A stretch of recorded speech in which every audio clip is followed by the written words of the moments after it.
For millennia, humanity has looked at the stars and wondered if we are truly alone. Ancient scrolls suggest that our physical world is merely a thin veil over a vast, thundering reality. This is the realm of the celestial host, a hierarchy of beings so powerful their presence would incinerate a mortal soul. This invisible empire is governed by laws older than time itself, led by the Ancient of Days, the thundering king of the universe. To understand the future, we must first unseal the secrets of the ranks that guard the throne of the Almighty. At the summit of this hierarchy stand the Seraphim, whose name literally translates to the burning ones.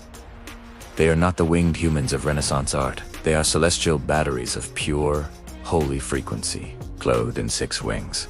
They used 4 to shield themselves from the blinding glory of the Creator. Their voices are the source of the universe's vibration, singing a song of holiness that causes the pillars of heaven to tremble. To witness a seraph is to see a sun made of conscious fire, a guardian who ensures that nothing impure ever approaches the source of life. Beneath the seraphim are the cherubim, and the opanimda, living engines of the divine throne. The prophet Ezekiel described them as 4-faced titans and wheels within wheels, covered in thousands of eyes. They represent the absolute omniscience of the king.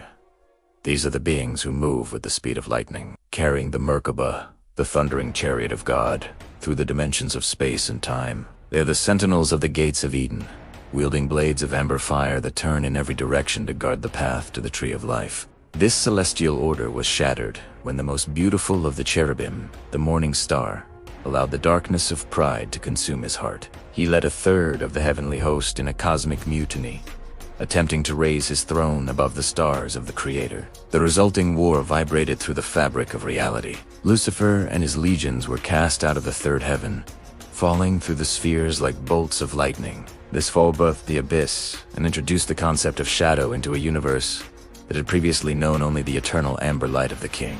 The war shifted to Earth when a group of angels known as the Watchers abandoned their holy stations. They descended upon Mount Hermon, trading their immortality for the beauty of human women.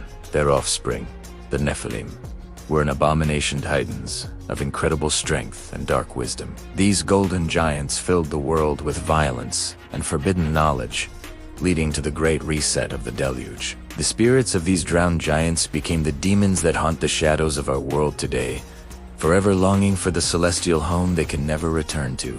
In the beginning, before the concept of time was etched into the stars, there was only the silence and the infinite. From the heart of the void, the Ancient of Days emerged, a thundering king of light whose very breath birthed the laws of physics. He is the architect of the Grandiosi, the source of the ember frequency that holds every atom together. This is the first scroll, the moment when the thundering creator decided to share his majesty with a celestial empire. He did not just create the universe, he commanded it to exist in his image of power and gold. Beyond the reach of any human telescope lies the third heaven, the center of all authority. Here, the thundering king sits upon a throne of jasper and sardine stone, surrounded by a rainbow that glows like an emerald. This is the seat of the Supreme Council, where the fate of nations and the movement of the stars are decided.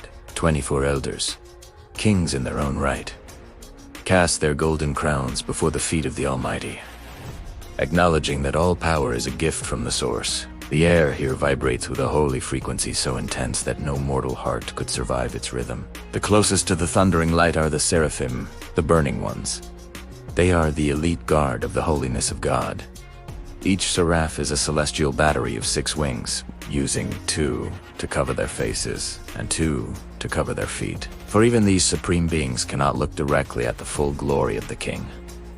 They are the singers of the universe, their voices echoing holy, holy, holy, in a tone that creates the gravitational waves of space. They are made of the same fire that ignites the suns, serving as the eternal barrier between the infinite and the created. But even in the perfection of the light, a shadow was found. Lucifer, the most beautiful of the cherubim, the seal of perfection, allowed the poison of pride to infect his celestial DNA. He was the master of music and the guardian of the garden, but he looked at his own beauty and forgot the source. He whispered a lie to the stars, claiming he could raise his throne above the thundering king. This was the first treason. the moment when the amber light of the morning star began to turn into the obsidian cold of the abyss. The rebellion of the stars had begun. War broke out in the heavens. It was not a battle of flesh and blood, but a clash of cosmic authorities. Archangel Michael, the commander of the host, rose to defend the honor of the Thundering King.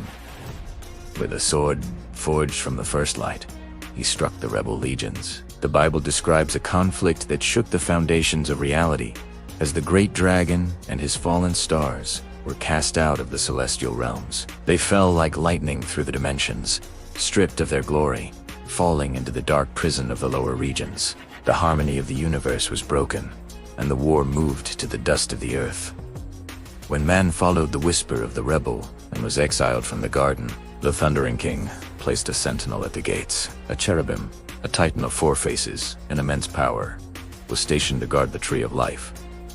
In its hand, a flaming sword that turned in every direction, weapon of pure energy that ensures no fallen creature can ever reclaim immortality by force. This sentinel still stands in a dimension just out of reach, a reminder that the path to the infinite is closed to those who walk in pride. The fire of the cherubim is the final word of the king over the lost paradise. But the fallen ones were not finished. The forbidden scrolls of Enoch tell of the Watcher's 200 angels. Abandoned their holy stations for the lust of human form. They descended upon Mount Hermon, bringing with them the secrets of the stars and the forbidden arts of war and sorcery. They traded their celestial inheritance for a moment of dust, corrupting the very lineage of humanity. This was a second rebellion, a dark pact that produced the Nephilim, the golden giants of old, whose hunger and violence began to consume the very earth they walked upon. To show man his limitations, the Thundering King pointed to the monsters of the deep. Leviathan, the king over all the children of pride, a creature so massive and terrifying that no human hook or spear can pierce its golden scales. Its heart is as hard as stone, and its path through the ocean leaves a trail of glowing amber light. God created this monster to remind us that there are forces in this world that only the Creator can tame. Leviathan is the living manifestation of the untamable power of the abyss, a shadow of the ancient serpent that still haunts the collective memory of mankind. The weight of the giants and the corruption of the Watchers became too much for the earth to bear. The Thundering King decided to perform a planetary reset. The fountains of the great deep burst open, and the windows of heaven were unsealed. This was not just a storm. It was the return of the primordial chaos. The cities of the giants were crushed by waves of amber fury, and the hybrid bloodlines were erased from the face of the earth. In the middle of the cataclysm, a single ark carried the seed of a new world, floating on a sea of judgment under the watchful eyes of the Thundering Creator. The scrolls warned that the cycle is nearing its end. The seals are being broken by the Lamb, and the 4 horsemen had begun their final gallop. This is the countdown to the final confrontation, where the Thundering King will once again intervene in the affairs of men. The white horse brings the crown of deception. The red brings the sword of war.